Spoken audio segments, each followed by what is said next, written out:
there, ladies and gentlemen. Welcome to day 12 on our adventure on Godenland. Now, as you can see, I am in a rather foggy area at the moment, and as you can see, a little bit of changes have been made. A few of the walls have been built, you know, that kind of thing. Also wearing plate armour. I've also got a little bit of footage to show at the end of day 12 to you guys. Now, this footage isn't going to be, you know, in-game sounds. It's actually going to be some music over the top of it, so I apologise. I've not got Voice Meter Banana installed, which means I can't filter out, you know, voices and stuff like that. I don't want you guys hearing our tactics. Anyway, what we're going to do is we're going to show you this. Oh! We've got a castle gatehouse. Check that thing out. Oh, get out. Anyway, we've managed to get our castle gatehouse now, which means we can get rid of that horrible palisade. We've got one inside as well, just for, you know, added defense. But anyway, a lot of things have been occurring. For example, I went a raid with the TVG task force, and we attacked a guild called Oden De Calatrava. I believe I'm pronouncing that right. If I'm not, please correct me. We went up there and we attacked them. Our original target was Everland, but a few of our friends known as the Vanniers were up there as well, pushing Calatrava, and unfortunately they got pushed out due to wounds, so they went off to heal, and TVG pretty much tagged in. It's our time to shine kind of deal. So what I'll do is I'll put that footage at the end of this video. Anyway guys, lots has been occurring. We have got another 3-storey plaster house, lots of walls going up as well. Some news as well. Diddly Dale has actually agreed to help me out with a video idea, a little asset that will be pretty cool, pretty useful in the long run.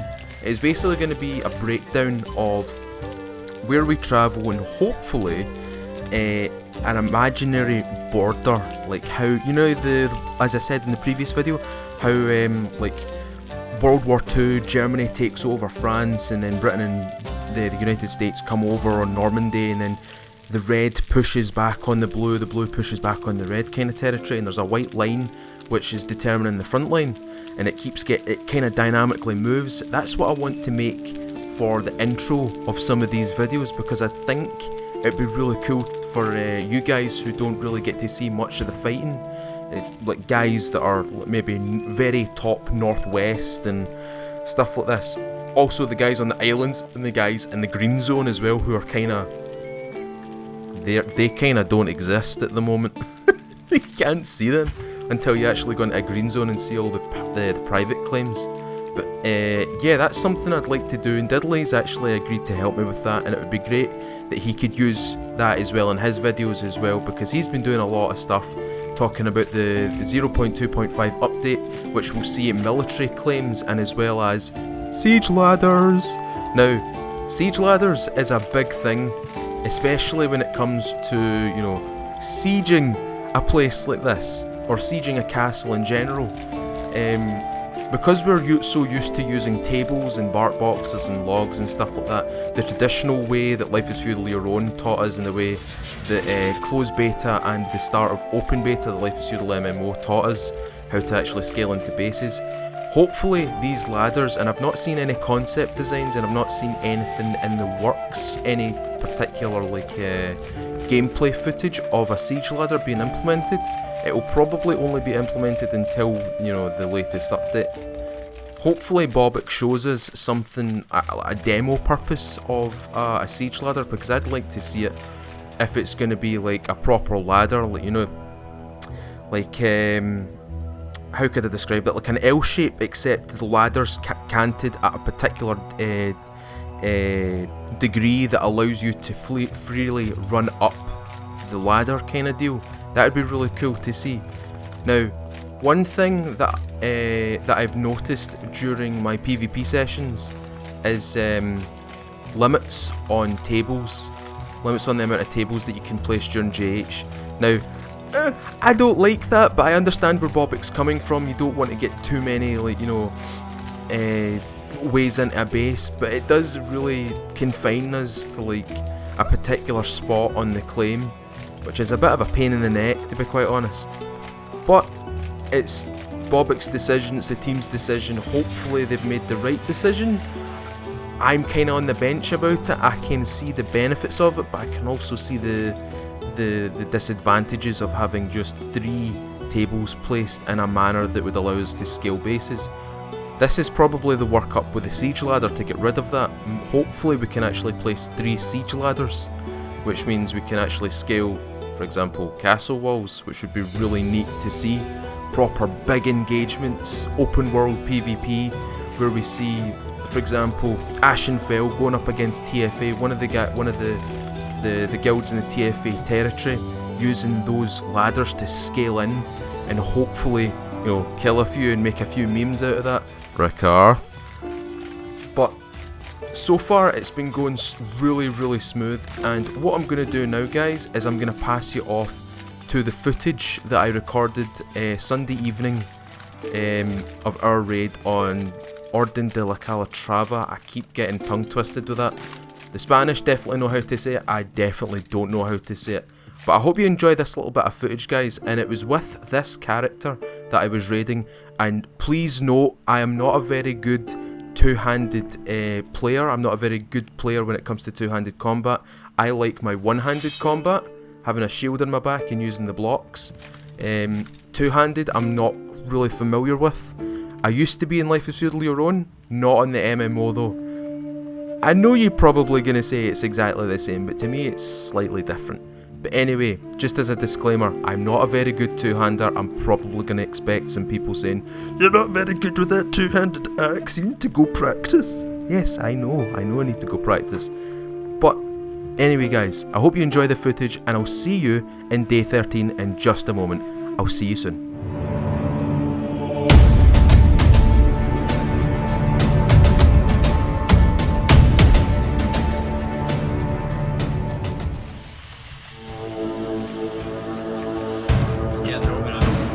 Pushing now, they're pushing now.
Hello there, ladies and gentlemen. Welcome to day 13 of our adventures on Godenland. Life is Feudal MMO 0.2.0. So, I've managed to fix this cat. This is actually my infantry character, by the way. I've managed to fix his stats somewhat, but I'm tempted to actually change it a wee bit. I've got 65 in my constitution now, so I am a walking beast. I do have to get a wee bit of a heal because there's a wee bit left in there to go. But nothing has happened since yesterday, day 12, where I've shown you guys the big raid that we put on the Spanish. So what are we going to be talking about today? Well, a lot of people have been asking me about base designs and stuff like this. One of the guys in the guild also suggested that I do a highlight or some sort of breakdown of how you should build your bases. Now, I'm not going to tell you how to build your bases, that's purely up to you. What I can do is I can give you tips, small hints, small things that will make it a lot easier for you to defend and a lot harder to actually attack. And there's your first tip right there. Do you see the terraforming? Can you see how low down this is? And then obviously you imagine these were just stone walls, for example, these ones. In fact, let's go outside and I'll show you the bit out here, because it's a wee bit better, it's a better example. So let's go over here, toggle that off, let's go in here, or out here, sorry. So if we go out here, as you can quite clearly see, you know, the terraforming is all the way up, and this terraforming's all the way down. Who the hell is that? That is Godrun! But you can see that it's 109 up there, 107 here, and then it's obviously 105 here. So there's a difference of 4 meters here, which is a lot, as you can quite clearly tell that it takes 2 of me stacked on top of me to reach 109, and then obviously maybe 2, 3, maybe 4 tables to get up there. It'd definitely take about 5 bark boxes, maybe 4, depending how you build them. But that's your first tip. Get the terraforming right. Get the terraforming in a way that it makes it difficult for attackers to actually scale your base. If you manage to do that, then you hold them off for maybe 10-15 minutes, depending on how experienced they are. More experienced guilds will look at a base, they'll probe it for weaknesses, they'll look for areas where you haven't particularly paid attention to, and then they'll expose that as much as they possibly can. Another tip, double up your walls. If you double up your walls, there's less chance of them breaking through if they've got a siege weapon, for example a trebuchet. What else? Try and lock off areas, like particular areas, like for example we lock off our farming areas, our animal areas over there, our farming areas over here. We lock everything off. And if we go down here, now you've seen this a lot at the time, and I start all my videos necessarily on this side as well. But you can see that we kind of also lock off specific sections, for example this bit, this middle bit, because if we go through here, if I can just run through, my stamina isn't that much. Oh, there we go, I'll let you through it, you're welcome, Mr. Sam. We've got houses like this, right? So one thing that we can actually do here is place a gate right here, and maybe a palisade wall, like for example right here, and it will stop people from getting into this location. We could kit ourselves out in just these 2 houses right here, put a gate here, and if enemies are waiting here, we can sally out, geared up, ready to fight. They might be bloodied, we might be ready to actually attack them. And that's another little strategy that a lot of experienced guilds do deploy. Ashen Fell, a lot of the TFA guilds, I think a lot of the Feudal Realm guys also deploy that kind of tactic as well, to essentially cordon off living areas. We can't really do it down here because these are kind of spaced out. This is kind of like an open courtyard. But as you can see, there's not many places to kind of take cover. Obviously that's an area to take cover. Like, you know, the church itself is just one big massive shield for anybody sitting up there. But again, they need to go through the terraforming. The terraforming is designed so it makes it harder for you to scale in. Hold on here, I just have to drop a pray. I think I prayed earlier. Oh, God has heard enough of you for today. Okay, that's fine. What else could I put down? Oh, monument placement. Try and think about where you're going to place your monument. it's a wee bit difficult because a lot of people have already placed their monuments down and they're quite happy where they are. But for any new guilds, for any new guys that are actually considering getting the MMO and coming on and trying it, consider where you're going to place your monument, plan your base out, maybe use Excel, Microsoft Excel, you know, just set up a bunch of squares. All the building placements work with tiles, square tiles, so it makes it a lot easier if you use Excel, because then you can obviously scale it to what you need it to do. You can also do a top-down view and it makes it a lot easier for you. Again, terraforming makes the difference. As you can see, it's a wee bit difficult to get into our base right here. Experienced guilds will probably take that as a challenge and they'll come over and attack us. That's a good thing. That's more content for you guys. But if we go round here, and I think you could just make it out. You can see a ditch down there. It's kind of in a V-ditch. Now, nobody likes V-ditches. Nobody likes them. However, they are very useful. V-ditches is essentially having, in fact I'll go over here and show you. So see if we look down here. See that ditch right there? What is that? What level is that? Right, that's at 85, right? So, to create a V-ditch, all you have to have is 3 tiles, right? Say it's these 3 tiles, 101, 101, 101, right? See this one right here? You drop that by 2 levels, so it goes down to 98. Or sorry, no, 99. It goes down to 99, and it creates a V-ditch. That V-ditch essentially renders you helpless, still stuck. Essentially, you're essentially just floating in the air. And it's a dirty trick, but a lot of guilds use it, a lot of guilds utilise it because it does. If it's, for example, an attacking army, and a few of them get stuck in a V-ditch, your archers can just pepper the hell out of them and they die instantly, and well, not instantly, but they'll die quicker than the guys that are currently running around, and it's an obstacle for an attacking enemy army to actually avoid, which means they need to reroute where they attack. We haven't done that for this purpose because if you fall down there, you're kind of done, you're kind of trapped. You have to slash stuck out and that's about it. You get sent outside the claim radius and you have to rejoin your forces.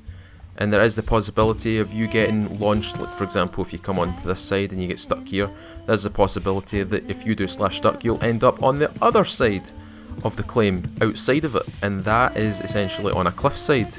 So you might be rendered kind of useless for a couple minutes, maybe 10 or so. But there are a couple wee tips for you, for the new guys especially, because planning a base is important, because the already currently established guilds, we've got our plan. This is our plan, and we follow this to the point, and it does work. These plans, if you plan your base out the right way, if you plan it out the correct way, and you do it in a nice organised fashion, you'll have a really good base where you don't really have to defend it that much, and you can send guys out and fight other people. It's essentially safeguarding what you're banking. This is essentially a vault. What you're wanting to do is make it as impenetrable as possible, unraidable if you can, but at the same time allowing yourself to actually get in here without the need, for example, jumping over ditches and stuff like that. We've done this by using terraforming on our side. So as you can see down here, the big ramp, I'll show you, big ramp right there. Obviously that's working to our advantage. We can move things in and out, we can move carts, we can move horses, all those good things. But plan your bases out, especially for you new guys. Plan them out in Excel, give the plan to like your players, agree on a defensive like kind of terraforming level, and then you know you can just set up your base to be like a stagnant thing. Well, not a stagnant thing, but an impenetrable thing. And it'll allow you to go out and raid other people, and that's exactly what we've been doing. That's what the video from day 12 is. We made our base in such a manner that we no longer really need to worry about it. We can actually send people out and harass others, and that's what we're doing now.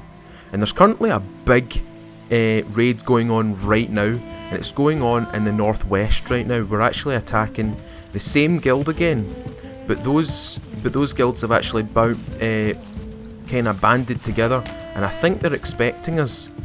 I'm not there for obvious reasons because I'm working on a few characters. I've got 8 in total right now, with a few other tickets available to actually bring more characters across.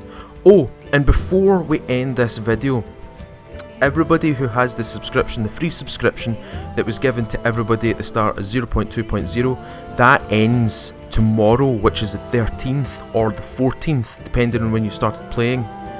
What to do here? Now, this is actually a fair warning for you guys, because this is going to get released. Actually, this is going to get released on the 13th, so hopefully you see this before it actually happens.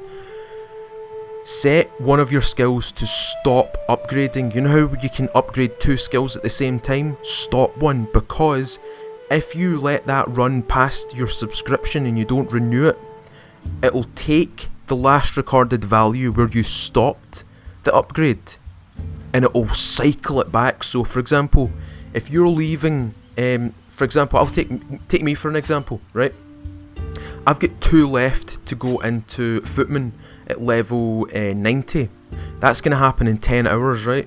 Now in 10 hours, as you can see, I'm actually downgrading that, so I might actually just set that to stop, set that to stop. If I have 2 skills upgrading here, and close you, so if I do this, right, what to do is close off one and keep one still ticking over, right? Because what will happen is, if this, for example, went to 90 and I left 2 upgrading at the same time right now, come the 14th and I don't renew, this gets launched back to 60 or maybe less. It would be the last time that I did this to stop the upgrade process. That's it saved, right? That's it essentially saved, or when you log out it's saved. If I do that and I let it run its course, this will cycle back to 60.